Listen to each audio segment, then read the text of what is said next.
শব্দ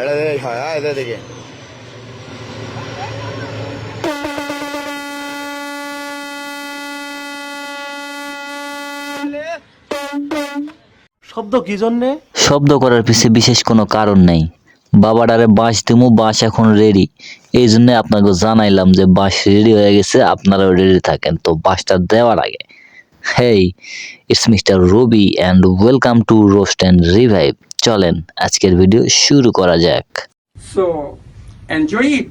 প্রথমে জানতে চাচ্ছি আপনার নাম কি, যদি বলতেন। আমার নাম সুমন পাগলা। ও, তাইলে আপনার বাসাটা কোথায় হলো? আমার বাড়ি হচ্ছে পোবাইল, এই যে গাজীপুর পোবাইল। আপনার চেহারা দেখে মনে হইতেছে আপনি গাঞ্জা খান। কেন গাঞ্জা খান বলেন তো? কি গাজা? গাজা কি? গাজা বানান করে তো। গয়াকারে গা, বর্গীর জয়াকারে যা, গাজা। যা খাইলে মানুষের নেশা হয়। না, গাজা গয়কার গা বৈকার জয়কার যা, গাজা দুইটা ভাগ করেন তো। গয়কার গা প্লাস যা, গা এবং যা।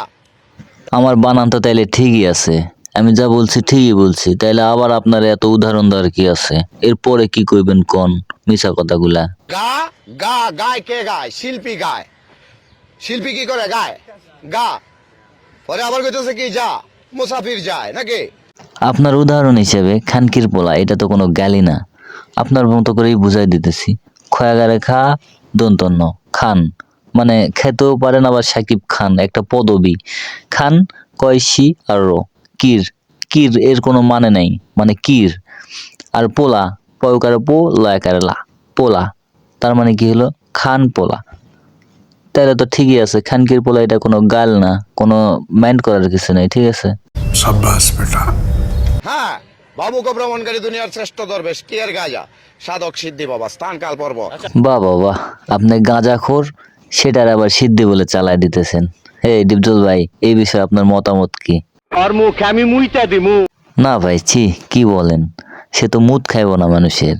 আসলে বলতে গেলে সে কিছুই খায় না, কি কন, তাই না ভাই? আমি কিছু খাই না বলতে সার্টেন যদি মনে হয় বাবা কোনো সময় বিড়ি খাই, হ্যাঁ এটাকে ওইটাকে খাওয়া তো শেষ নাই। হ্যাঁ বাবা, জীবাত্মার যত খাবার আছে সব আমি খাই। হ্যাঁ, জীবাত্মার ভিতরে তো সিদ্ধি গাছও পড়ে বাবা। জীবাত্মার মধ্যে এত খাবার থাকতে আপনি সিদ্ধিরারই বেছে নিলেন কেন? এখন একটা কবিতা বলি, শোনেন।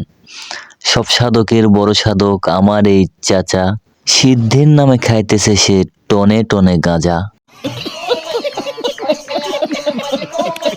18,000 জাতি, 6,000 চারাকার, 6,000 ডিমাকার, 6,000 গর্ভাকার।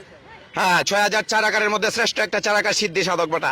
এটা 103টা রোগের কাজ করে, 103টা রোগের কাজ করে সিদ্ধি। যে 103টা রোগের কাজ করে বললো সে, সেই রোগগুলোর নাম বলতে বলেন, আর বলতে পারবো না। হুদাই পেঁচাল পরে সারাদিন। আসলে মাজার থাকে তো সবসময় এই তেরা তেরা কথাগুলো বলতে পারে, আপনারা কথাই বলতে দিবে না, এটা বাস্তব প্রমাণ আছে আমার কাছে। তো যাই হোক, এই ভিডিওটা যদি আমার দর্শক শেয়ার করে আপনার চোখে ফেলার মতো করে, তাহলে আমার একটা প্রশ্ন, যে গাঞ্জা খায় যদি উপকার হয় তাহলে ক্ষতিটা কি? আর গাঞ্জা খায় 103টা রোগ ভালো হয়, কিন্তু রোগ কয়টা তৈরি হয় এটা একটু জানান প্লিজ। মোল্লাই বাবা মাইন্ড করবেন না, মোল্লাই মঞ্চে বয়া সিদ্ধিগুরের মন্তব্য করে, হাই বেটা আল গিবা তো আসাধ্য মিনাল জিনা। এই বিষয়ে বিস্তারিত আলোচনা করেন, তারপরে বলি আমার মতামতটা কি আছে। গিবত জিনার চাইতে শক্ত অপরাধ। হ্যাঁ, এক পাগল কোথায় বসে সিদ্ধি খাচ্ছে না গাঁজা খাচ্ছে, ওইটা তুমি মঞ্চে বসে মন্তব্য করতেছো বাবা, এটা ঠিক না। তুমি তোমাকে নিয়ে থাকো না, হাসরের মাঠ তামার হবে, তামা গলবে। গিবত জিনের চেয়ে ভয়ঙ্কর, ঠিক আছে, কিন্তু কোন মোল্লা স্টেজে দাঁড়িয়ে গাঞ্জাখোরদের বিরুদ্ধে সমালোচনা করে? আসলে তারা তো বুঝাতে চায় যে এটা ভালো কাজ না, এখান থেকে ফিরে এসো। তো আপনি এটাকে গিবত মনে করলেন কেন? আপনি আসলে গাঞ্জাখোর তো আপনার গায়ে লাগে যায় কথাগুলো, কিন্তু আমরা বুঝি, যা বলে ঠিকই বলে। হাজারো হাজারো জাতি মানুষ সকলের সেরা, বুঝেন? হাজারো হাজারো জাতি মানুষ সকলের সেরা, মানুষেতে আমানতি আসছে আল্লাহর ইশারা। সৃষ্টি যত সব মুসাফির সাক্ষী দিয়েছে কোরআন। তুমি মুসাফির বুঝো না? সৃষ্টি যত সব মুসাফির সব রিটার্ন যাবে। বেড়াইতে আসছে মুসাফির, কি করতে আসছে? হ্যাঁ গড, কে বলছো এটা? ওরে আমার পাগল ভাই। গান শুনে কেউ বমি করে দিয়েন না, সুর যেটাই হোক, কথা বলছে 100% রাইট। আর বলতে গেলে মনে হচ্ছে ভাইটি আসলে শিক্ষিত। দেখেন খোঁজ নিয়ে, প্রেমে টেমে ছ্যাঁকা টাকা খায় এখন পাগলের ব্যাস ধরছে, আসলেই পাগল হয়ে গেছে। দেখে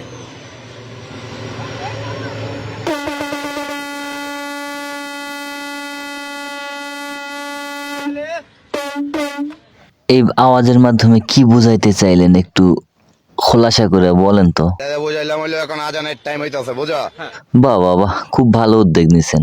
যেহেতু পৃথিবীতে কোনো ঘড়ি আবিষ্কার হয়নি এখন পর্যন্ত, তাহলে মানুষ বুঝবে কেমন করে, মুয়াজ্জিন বুঝবে কেমন করে যে আদানের সময় হয়েছে কিনা। আচ্ছা যাই হোক, আপনার ব্যাসের মাধ্যমেই বোঝে মুয়াজ্জিনেরা। তো আমার প্রশ্ন হইতেছে, আপনি কেমন করে বোঝেন ভাই যে আদানের সময় হয়েছে? দর্শক কেউ জানলে কমেন্টে জানায়েন তো। একদম আমি দিছি, আর একদম বাবা ইসরাফিলে দিব। ইসরাফিলে যে সময় সিংহায় দগ দিবে বাবা, তখন এই পৃথিবী আস্তাগফিরুল্লাহ। ভন্ডামি তো শিখছো বাবা, প্রচার করছো বেশ। বাচ্চা গেছো তুমি বাবা, কারণ এটা বাংলাদেশ। মার হয়ে যাবে কি। হ্যাঁ রে বাবা, আবার গেছে নামাজ। নামাজ তো তোমার দিছি না, তুমি এটারে দিও। নামাজ আবার কর না। পরে যে সাংবাদিক ভাইরা আইছে তাকে ধন্যবাদ। কারণ কি জানেন, সে এসেই নামাজের প্রশ্ন করছে, আর নামাজের কথা শুনে দেখছেন তার চোখ মুখ পুরাই একেবারে চরক গাছ হয়ে গেছে। আসলে সে এতক্ষণ বাতিয়ে মারতেছিল, মানে বয়ানবাজি করতেছিল, কিন্তু তার ইমান ঠিক নেই। সে ইমানের কথা বলতেছে, দুনিয়ার সবাই মুসাফির, কোরআনে লেখা আছে, কোরআনের কথা বলতেছে, ইসরাফিলের কথা বলতেছে, আজানের সময়ের কথা বলতেছে, অথচ সে নিজেই নামাজ পড়ে না। দেখছেন, আসলে ভাই ভন্ডামের একটা লিমিট আছে, ঠিক আছে? এসব ভন্ডদের পাল্লায় পড়ে অনেক মানুষ যারা মানে কম বোঝে, তারা এদের দলে চলে আসে। যেমন পিছনেরটা দেখতেই পাইতেছেন কি অবস্থা এদের। তো যাই হোক, বাদ দেন, এদের যত গাইলে আনার প্রয়োজন আপনারা কমেন্ট বক্সে গেলে যান, আমি দেখবো নে। আর পরের ভিডিও পেতে চাইলে অবশ্যই চ্যানেলটাকে লাইক, কমেন্ট, সাবস্ক্রাইব করেন ভাই please. Good bye and good night.